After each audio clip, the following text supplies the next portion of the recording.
In this case though, it's about getting you to use your hips and legs like you should have always been using them. And it can take a number of forms. But the main thing is I'm either going to clear and go under, clear and go over, or I'm going to roll out of it. Get more momentum. And then he circles behind. I roll back and spin. Here, come on around. It's real close. So he's blocking the knee. So what I'm going to do is this leg is now going to kick it under, and I get up.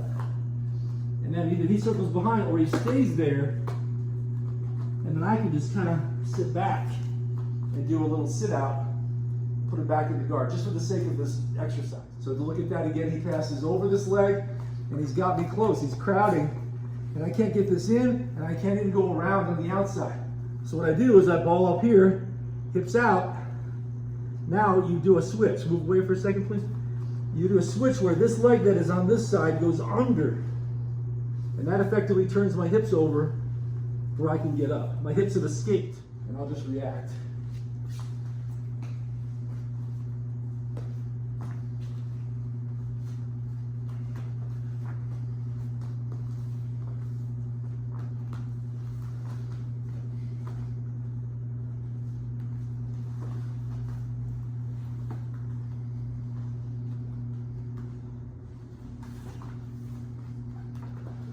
Now I might roll and spin. He catches it, he throws it off, I go under, he blocks it, and then I go over. You see, I always have a follow-up answer. And he comes around right there.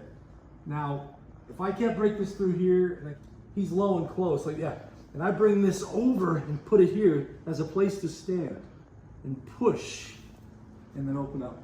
Alternately, you can do this. He's doing the same thing, and he's a bit, there's a space, he might be reaching across. In this case, I can bring this knee as a knee shield and push to bring this one just to the hip, and then this one can either clear this way or more likely this way. So if he's passing here, and this is the rule, you'll always hear me say this about guard defense, we're not using the hands, but the rule is the hands help the legs and one leg helps the other. So since we don't have any hands to help the legs, it comes down to my right leg helping my left leg and vice versa. So I can either bring it in here as a knee shield to create space. It's a little bit of space, but it's enough to bring this through so I can get my foot on his hip.